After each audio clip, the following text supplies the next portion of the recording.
AUC. I'm Mark Dietz, and I'm the director of CASAR.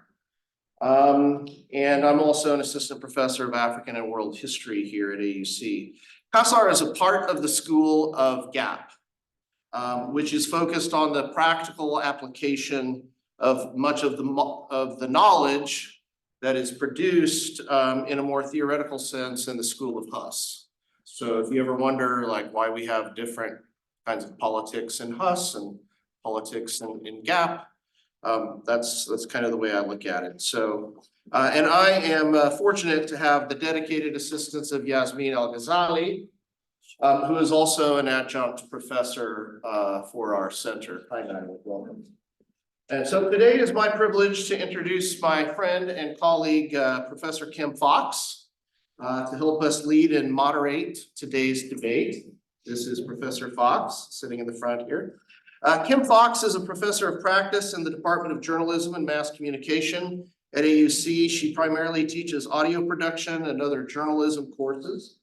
Podfest Cairo, Egypt's first podcasting conference, was founded and organized by Kim in 2020. In 2016, she accepted a short-term fellowship at Ohio University to conduct an audio boot camp for students interested in audio and radio. Since then, she has facilitated audio-related workshops in Beirut, Budapest, Bishkek, Kyrgyzstan, and more.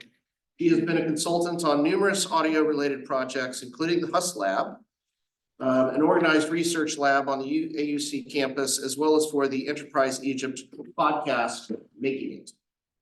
As the executive producer of the award-winning Eki Yamasser, Tell Your Story Egypt podcast, a narrative nonfiction podcast about life in Cairo. She works with young freelance producers, many of them her former students, writing and editing audio content, earning numerous awards. As you can tell, Kim Fox is passionate about teaching audio. Her efforts have been recognized by her students, who have nominated her for AUC's Excellence in Teaching Award on 4 occasions. Wow. Congratulations. Always the runner-up, never the winner. Including being shortlisted in 2017. Fox received both her BS and her MA degrees from Ohio University in Athens, Ohio. And she spent decades working in the US radio industry in various positions at WOUB AM FM TV in Athens, WIZF in Cincinnati, WBLK in Buffalo, New York, WAKR in Akron, Ohio, and many more. We will start today's debate by watching a video from the year 1990, I believe it is, a ways back. But before we do that, please join me in welcoming Kim Fox to lead our debate for today. Okay. Yeah, let's roll. Not being an Arafat or a Castro to be a future president in South Africa. One of the mistakes which some political analysts make is to think that their enemies should be our enemies.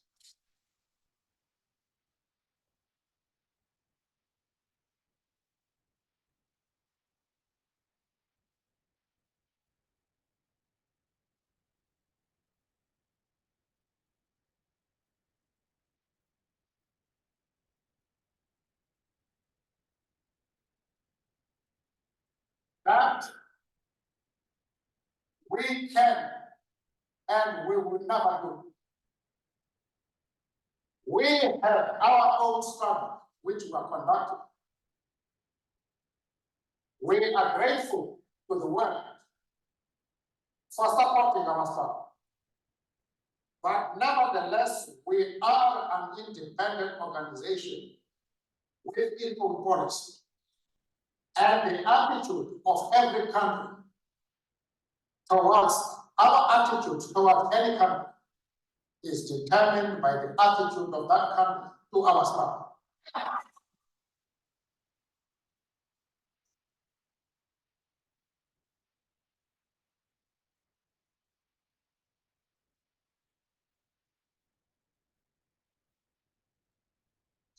Yasser Arafat, Colonel Gaddafi, Fidel Castro support our struggle to the end.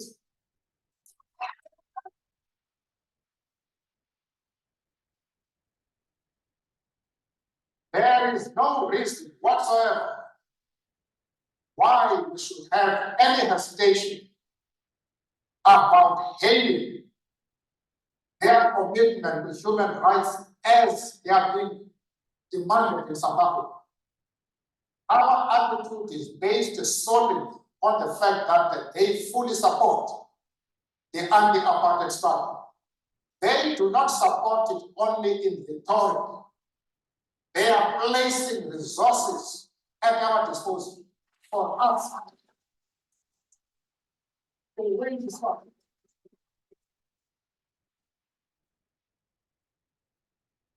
That is the position. Having said that, I think I would be dishonest if I did not express profound disappointment with the answer that Mr. Mandela gave to the previous question, because it suggests a certain degree of amorality. That suggests that what these people do in their own countries, what a Gaddafi does in Libya, what a Castro does in Cuba, is totally irrelevant, even in terms of the issue of human rights, as long as they support the cause of the ANC. I hope that is not what Mr. Mandela meant, and I would hope that he would clarify that issue further. Mr. Mandela. And at the same time, one need to be involved in the internal affairs of Libya and Cuba. I refuse to do that. As far as Yasser Arafat is concerned, I explained to Mr. Sidney that we identify with the PLO because just like ourselves, they are fighting for the right of self-determination.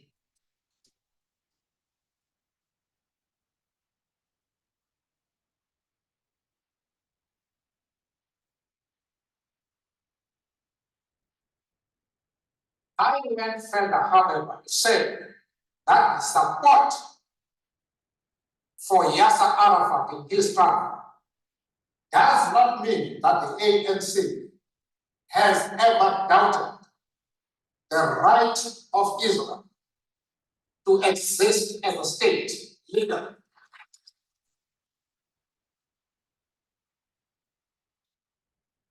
We have stood quite openly and firmly for the right of that state to exist within secure borders.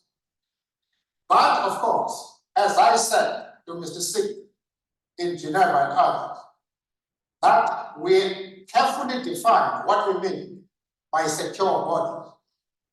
We do not mean that Israel has the right to retain the territories they conquered from the Arab world, like the Gaza Strip, the Golan Heights, and the West Bank. We don't agree with that. Those territories should be returned to the Arab people.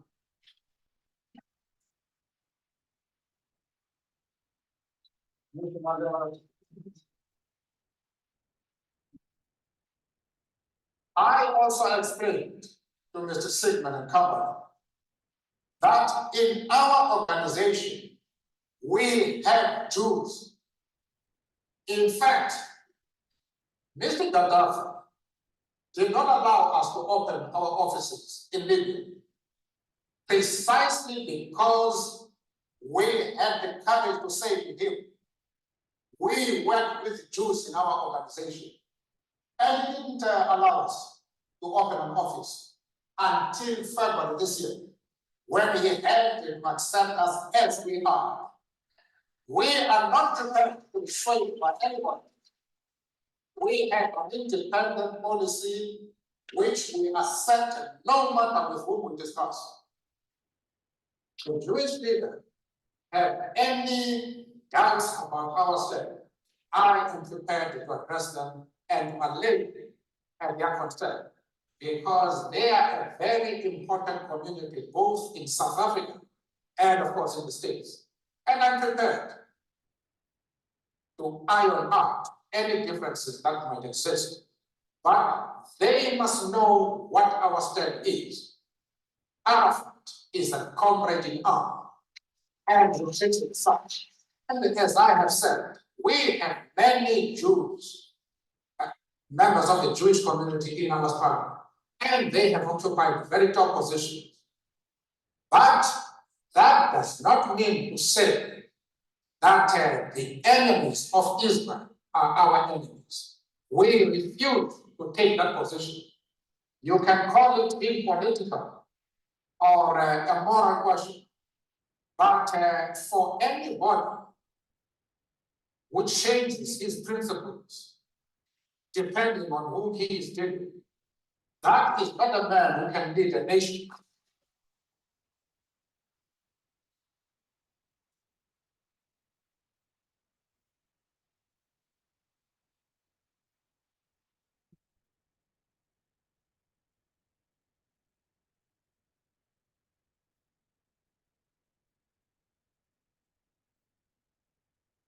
All right. So the question for today's debate is, can solidarity produce mutual benefits for the African diaspora and Palestine social movements? Who wants to go first? Ali, I'm shocked that you have an opinion. I was just waiting for Please. that to finish. Even though we're, no, okay, you don't have to worry about standing. There's not that many of us, I guess. So go ahead. So first, before beginning my argument, I would like to simplify a few words, like solidarity. What does solidarity mean? Solidarity means friendship, mutual benefit between two people or two connections, to recipient and a sender, maybe two people. So solidarity can produce mutual benefit for the African diaspora.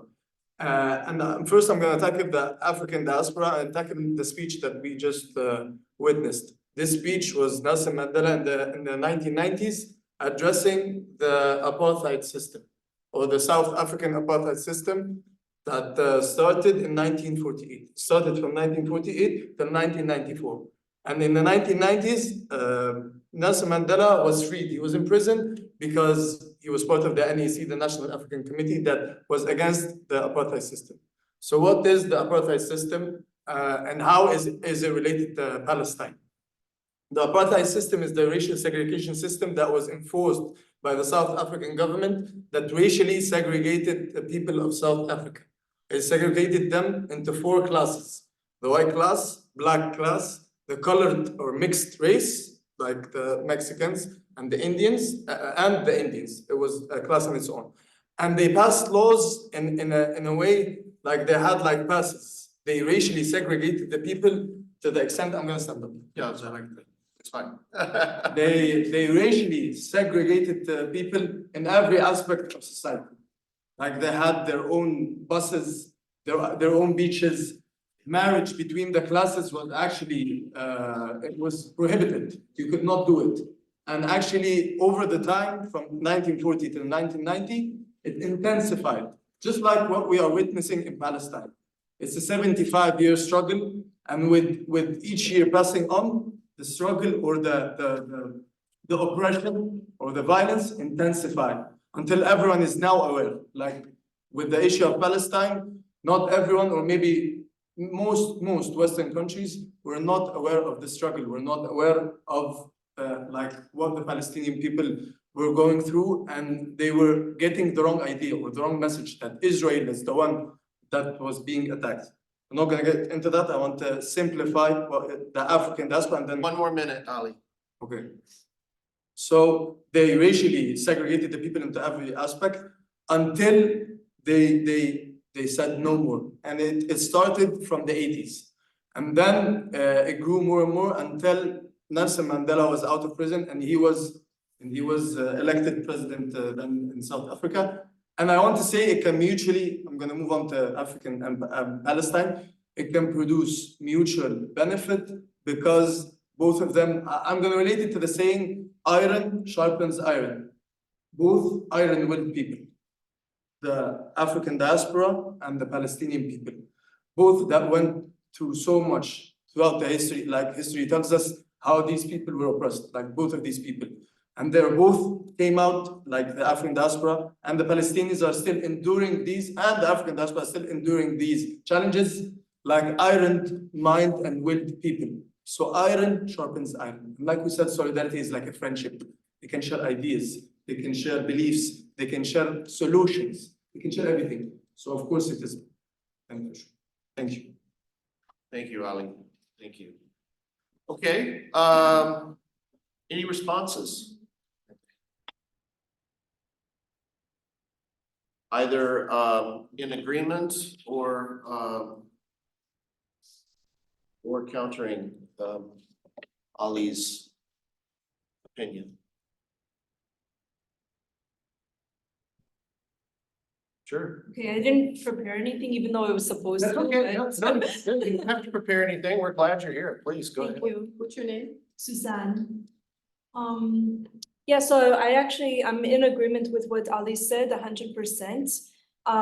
This is due to the common struggles between, of course, South Africa, the African in South Africa and the Palestinians, as well as some Africans in the United States. When they went through the Jim Crow laws.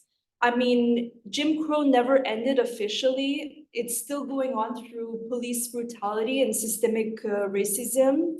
And the Palestinians, and they're still struggling with these types of issues. On top of having land theft and a Nakba in 1948, which is ongoing until today. I mean, if you look at what's happening in Gaza, they want to displace them to Rafah and then shooting them while they're moving south. And at one point they were discussing taking over Gaza and deporting the Palestinians to Egypt. And this is a part of the Greater Israel Project or the Odedi Non project. I'm actually a granddaughter of Holocaust survivors, and I grew up in a Zionist household. So like Ali said about the Westerners not understanding the implications of Palestine, I was brought up to believe that Israel was the victim of Arab aggression and that Arab people were all bad. And I'm sorry, but this is what I was brought up on. And so I'm sorry to say it's like that, but I was brought up on that. And then I actually lived in Palestine for 3 months, and I experienced some police brutality when I was with a Palestinian guy I was seeing. And I actually saw for 1 second what was being done in my name. So little by little, I actually, you know, that whole argument, the whole Zionist argument about the Arab aggressor versus the Israeli victim, it began to fall apart. And I mean, I'm relating this personal story as not because I'm narcissistic, but because it relates into this theme. I mean, it's not only police brutality, and he was, Nelson Madela, he was speaking about the 1967 borders, but it goes back to 1947 with the original Nakba. I mean, that's also a land theft, that's also an aggression on Arab land. And I have a friend who whose family was put into mass graves in Tantura. So literally what my late grandparents went through, her parents, sorry, not her parents, her ancestors went through the same thing. So it's a little bit of intertwining of all of this. And it doesn't only go to the police brutality and the genocide in Gaza, it goes to settler colonialism and the racism involved in settler colonialism as a whole. Mhm. So I don't know if I explained myself well, but yeah, of course they relate in the sense that there is a common struggle between African communities as well as Palestinian communities, and therefore they could, as Ali said, they could share strategies. Yeah, tamam. They could share strategies and as well learn even like proper language to articulate their struggle from one another, as well as just being, you know, like a friendship, like a coalition in order to free themselves from both American, I guess you could say, racialization and Israeli occupation. Mhm. And yeah, خلاص.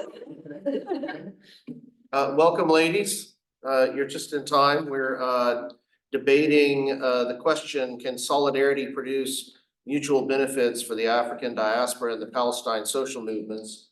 And because we started with a video that was a media interview with Nelson Mandela in 1990, we've been talking about the concept of apartheid and its application with Palestine as well.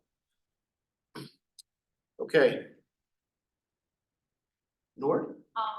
I actually agree with what both of you guys said, and I'm gonna come back to the education point that you mentioned, Suzanne, in a bit.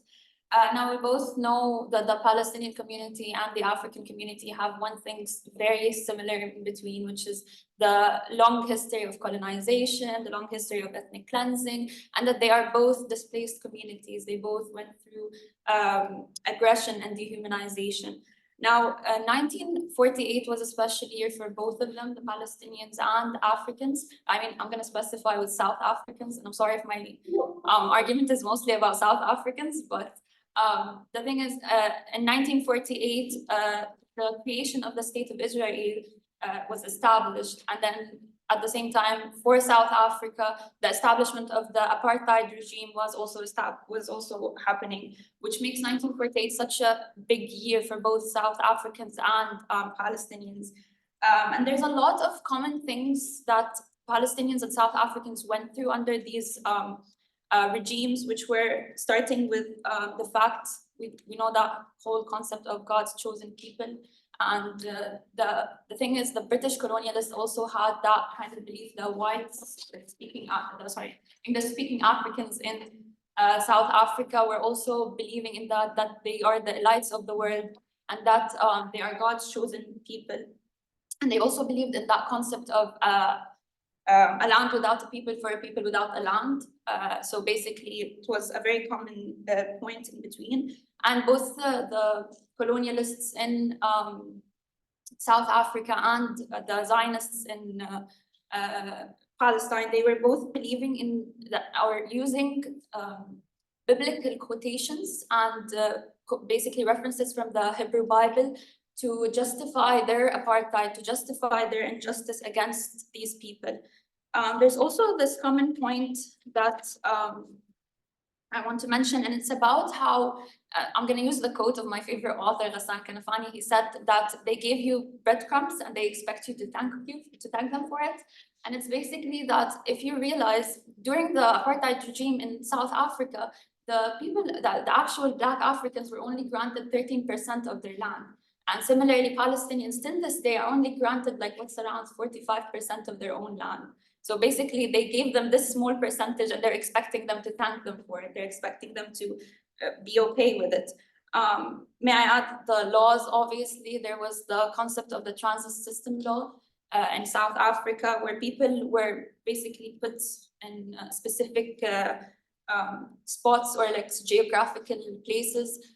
They were restricted in them. That also goes back to West Bank, for example, in Palestine. They can't get, or specifically Gaza, actually, they can't leave. They can't. No one can enter Gaza, and it's a very big struggle for them. So yeah, that was also a very similar law between South Africa and Palestine. There's also this argument that everyone brings up, and it's that there's the difference between, a lot of people may say, the difference between Palestinians and Africans is that this is a cause of religion and this is a cause of race. In reality, it's both a cause of race. We took this concept in my political science class last semester, and it was about Middle Eastern exceptionalism, where they basically believe that because it's like a Western Orientalist approach towards Arabism and Muslim communities, where they believe that these people are barbaric, these people are backward, these people are static, hence they're peculiar, hence they should be put aside, they should be treated differently. This also applied to South Africans and Africans in general, where they were constantly being told that they are uncivilized, even by liberals like Karl Marx, and these people, they constantly were fighting for big issues, but at the same time, they were referring to Africans as uncivilized and barbaric. So that's also another comment. And I'm sorry, I'm going to finalize with my last point, and it's about the education. During the rule in South Africa and other African countries, there were this, they used to impose their education on them. They used to impose their languages. So basically, you're going to see a lot of people, a lot of South Africans that lost their language, lost their culture. There's this culture called the Igbo culture. They basically went and colonized them and believed that they were telling them, oh, we're colonizing you because you're barbaric. We're colonizing you because you're uncivilized.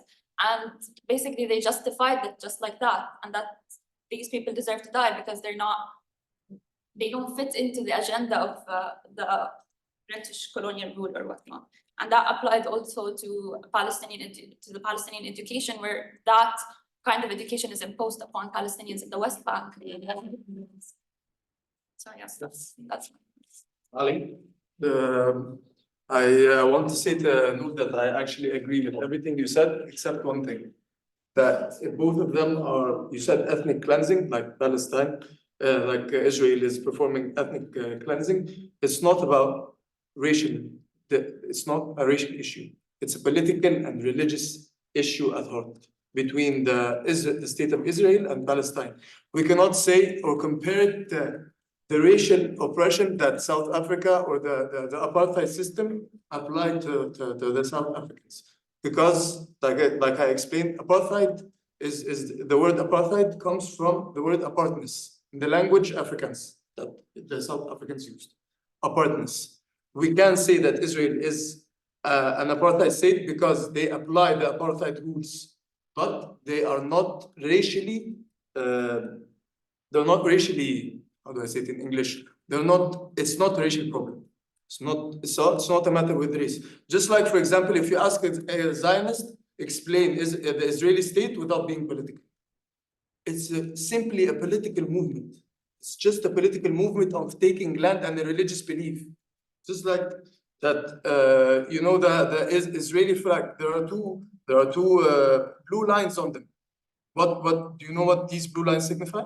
For political science. Nahr al-Nil and Nahr al-Furat, because they have the religious belief that their land or their promised land is from Nahr al-Nil to Nahr al-Furat, and they're going to do anything to achieve it. So no, it's not a matter of racial. We cannot say that this is a racial issue in regards to the Palestinian issue. In regards to the South African issue, yes, it is indeed a very racial issue because they divided the people into 4 groups, and each and every group was assigned their places, where to eat, where to live, where to go to the beach, where is their public transportation. In Palestine, it's simply just Palestinians and Israelis. So it's not a racial issue.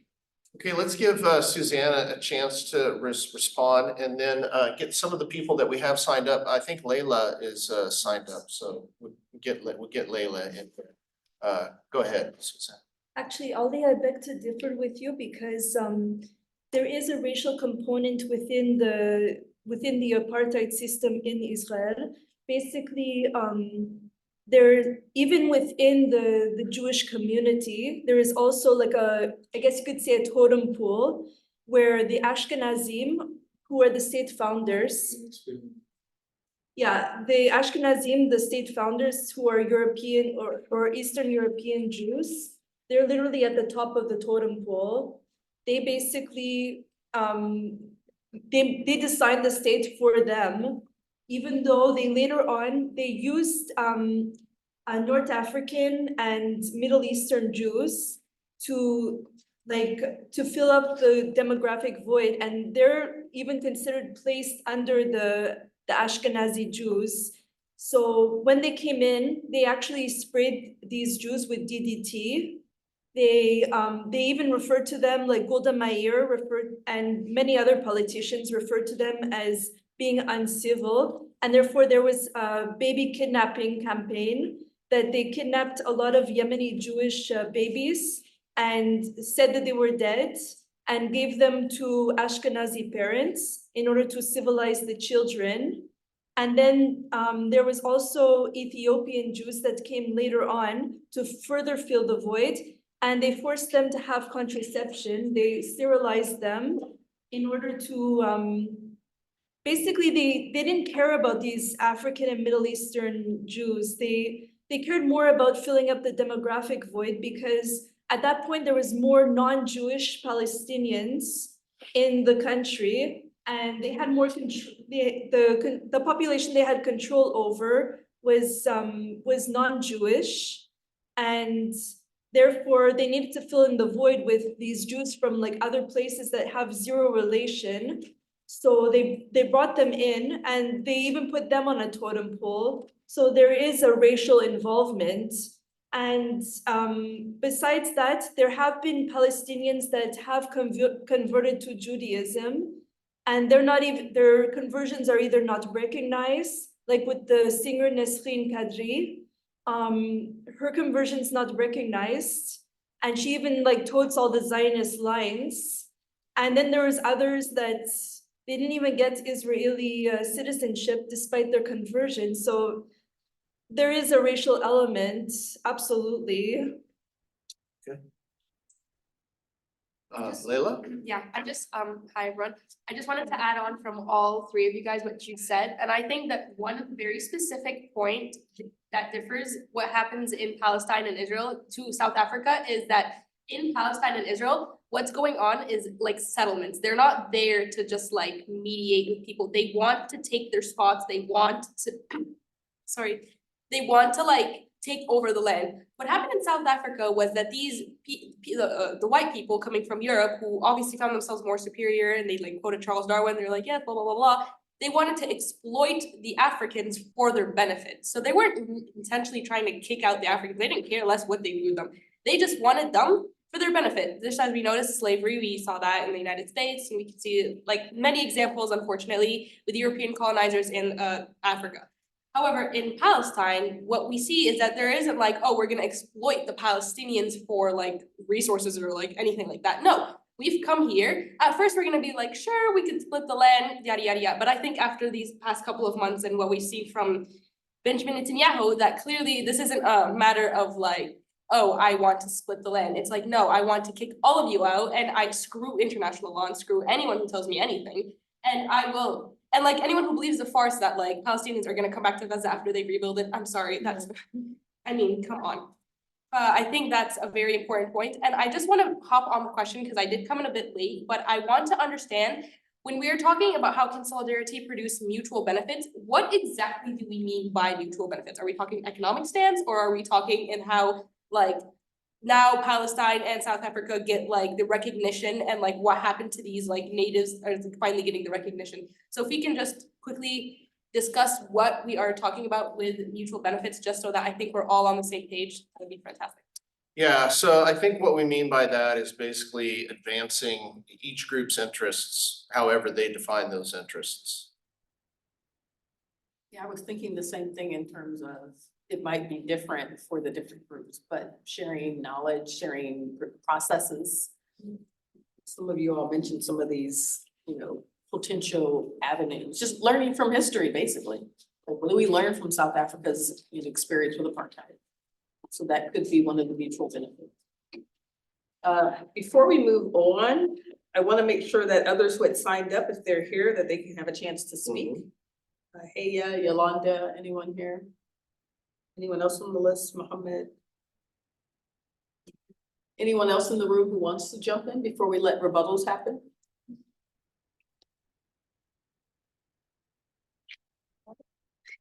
Right, exactly. So I'm sorry, wait a minute, because Nora did you want to say something before we go back? No, no, yeah, it's fine. So responding to you, Suzanne, what you used as a counter argument right now, you told me that between the British, like the Jewish people, there is a racial system, like the European Jews are there. I was talking about the Palestinians and the Jewish, and you said you even more backed my claim by mentioning the singer. You said the Palestinian singer, when she converted to Judaism, she wasn't accepted.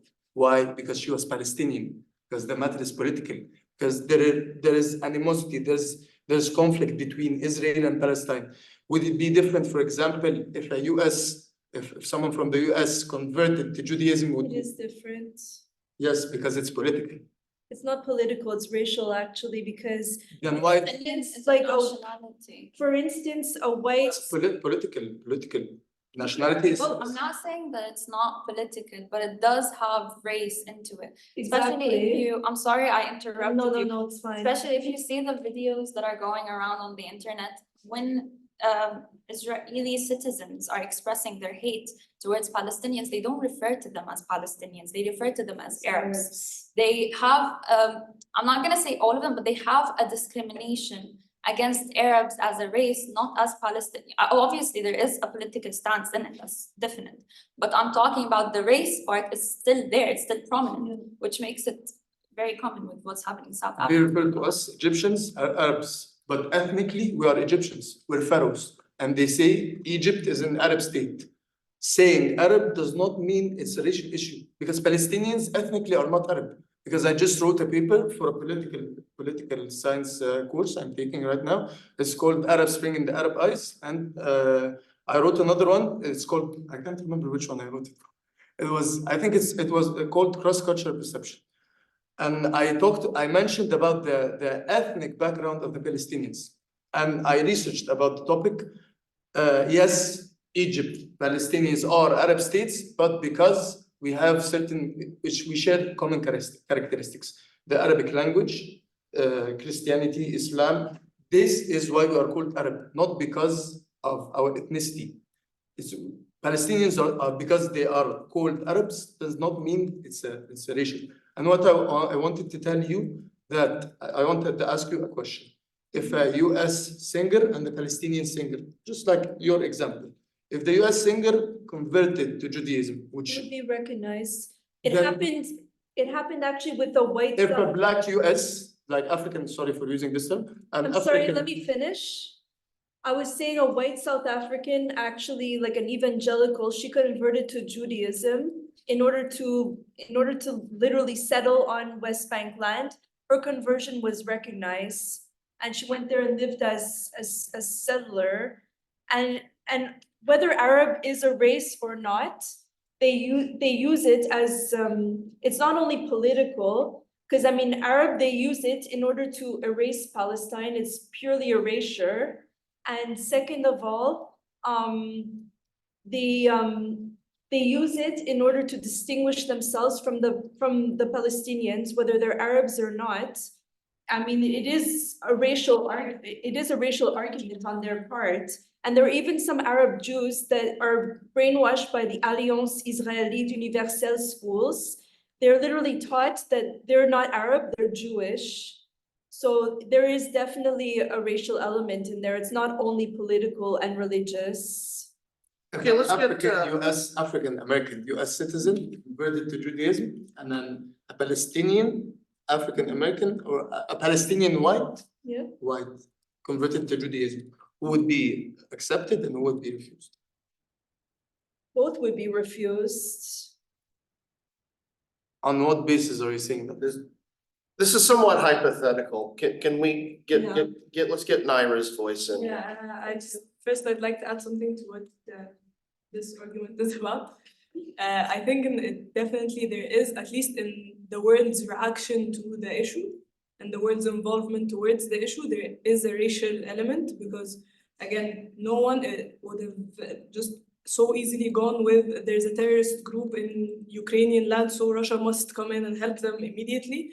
No one would have went with that argument if it had been made at the time. No one would have still been standing there and watching people getting killed because, again, there's a racial issue. There's the issue of the Arabs already have these stereotypes around them, so is it really not that believable? Maybe we should give them a chance, give Israel a chance to help them. You know what I mean? No one will said that about Russia and Ukraine. Of course, there's a racial element, I think so. The second thing, away from the racial topic, I think that when it comes to the mutual benefits, I do not, like from my perspective, I'm not very educated on this. I do not think that it will be a mutual benefit towards South Africans. I think that Palestinians would benefit heavily from the history of how apartheid was dealt with. For example, boycotting now, anyone who wants to support the boycotting movement uses the boycotts of South Africa that happened in the past as support, and how we can still do this. I just don't see how South Africa would benefit at the moment, especially from a country or from people who are unfortunately right now helpless. Noor, and then Ali, okay. I would like to disagree about the mutual benefits part. South Africa will be actually gaining from, like, for example, we saw what happened during the conference, the Hague conference, when when South Africa went and filed a case against Israel. There is a mutual benefit. Now, I don't know how controversial of a topic that is, but I'm actually quoting The Guardian just to back this up. Israel in the 1970s, around that time, had a secret alliance with the apartheid regime in South Africa.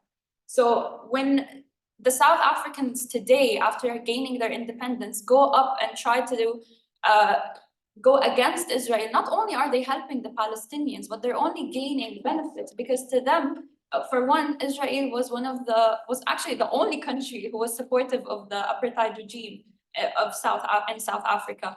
And it was also, I'm not sure how much I can talk about this, to be honest, but there was a lot of deals happening between the alliance with the apartheid regime, which makes South Africa taking this not only because they're trying to help another country with like similar torments and similar suffering, but they're also helping it because they are gaining personal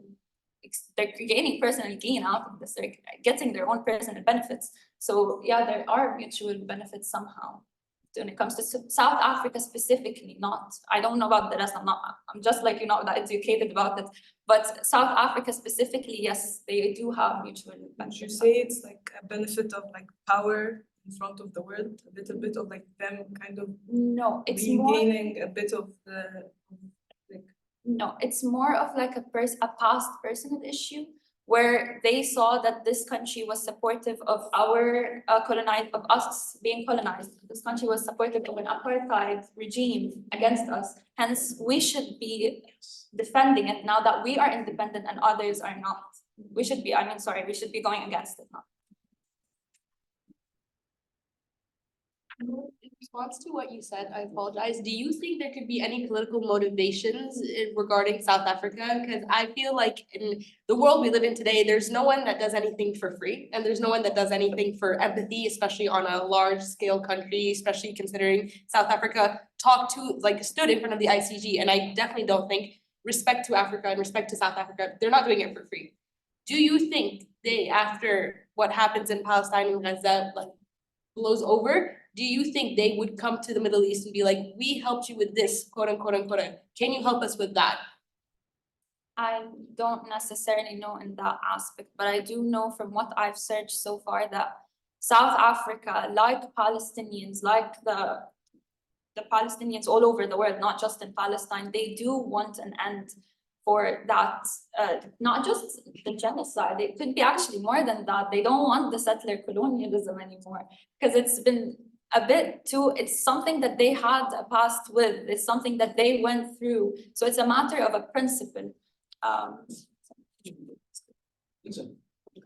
Well, I was just gonna call on.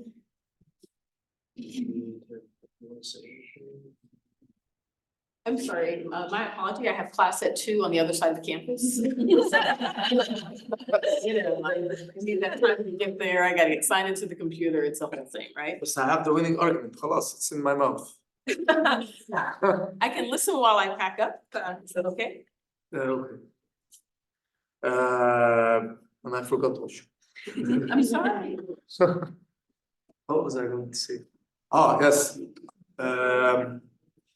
Flying to, what was your last comment? I don't even remember. I was listening to. Nah, I got carried. What I wanted to say is that I cannot say that this, you're basing like your argument that it is a racial act or a racial movement against Palestinian on individual choices, just like. It's not individual though, it's against community. Then I am. Actually. I am taken, the decision is taken by a certain individual, not a community. Because then explain to me the term self-hating Jew and anti-Semite. Why isn't the self-hating Jew an anti-Semite? They're the same thing technically. I mean, Then the why self-hating Jew, why use self-hating this- Jew is someone who's Jewish that is technically anti-Zionist. It's not really self-hating. Then why use the term against any other than a Jewish person? Why use anti-Semite? And why when Anti-Semite is a non-Jewish person who hates Jews. but I don't see the point of this. I was gonna say is that individually it's taken by an individual. Like, can I say, for example, you mentioned that a police brutality victim, can't remember the name. Yeah, there was quite a few of them. Can I say that the whole police force or white US citizens are racist? It's systemic racism. It's not an individual. So they are taught in police academy to be racist? The whole policing system is designed to be racist because there is slavery that continues inside the prison system. Basically, it's Costco and other corporations that benefit from this in-prison slavery system. But you didn't answer my question. Can I say that the police force, everyone in the police force is a I racist? never said everyone in the police force is racist. you I said that it's systemic racism, meaning that the system is designed in order to arrest primarily people of color, in order to continue the in-prison slavery system. Even if it's not done on purpose, it puts them at a disadvantage. Exactly. Even if they're not actually doing it with the intent of keeping Black people in check. Exactly. It does keep controlling them in their the- life. They're so scared of getting profiled, but away from police brutality, do you genuinely not think that there's any percentage of this whole issue? And even for jobs and Yes. housing and all that and healthcare and racial, access to It's healthcare. purely political and religious. Purely, there are the 1% or the percentage that arises because there are racist individuals. Yes, religion and race are very. Dude, the whole United States is based on racism. Look how the slavery happened when people got. freed from So based on what slavery. you're saying, I can say that Professor Dietz is a racist. Because No, I didn't say that. I said the American. the whole US system. system. No. The And you can system had define the a people flaw. under the system. Holly, I think we're distinguishing between individuals and the system. Exactly, thank you. Systemic racism and like systemic inequality, Exactly. which is not the same thing as individual racism or the inequality between individuals. That the inequality between individuals may be a result of the systemic. That's what I'm Well, trying to It's say. exacerbated by. In general, systemic racism is like, it's embedded through the system and like, it's not like they're taught in police academy to be brutal, but it's like they group the African communities with each other and then they Group like. them as criminals, And they group literally. them and they send the police force over there to go, and then they might find like one person with like say crack cocaine, and then they arrest the whole situation because. Did the Israeli, You know, Israeli say group the Palestinian? Yeah, they do, and they Okay. do it bluntly. We have another hand over here that hasn't been in the debate Yes, yet. but they're putting them together. This is to displace them. Can you imagine? Yes, but. Yeah, but in the United States, they used to exploit. Hold on, y'all, hold Even on. though they used to exploit Palestinians before. Let's get a voice in here who hasn't been in the debate yet. Could you say your name and? Yeah, my name is Perry and it's my first time ever doing this. Perry? Thank you. Yeah. and I have nothing prepared, but I'd just like to say, I'd like to add about like the racial and political motives and everything. I think it's really important to understand in a matter like this, how really like the system operates and how politics operate. So I would say that I believe Israel is not like a liberal country. It's very realist. So obviously this is a political issue in the sense that it's trying to expand. Just like, for example, the US also can try to expand, but everyone does it in different ways. They use like hard power. US can use like some soft power, globalization and everything. And so I think this is the goal of any powerful country, which is to just expand, expand, expand.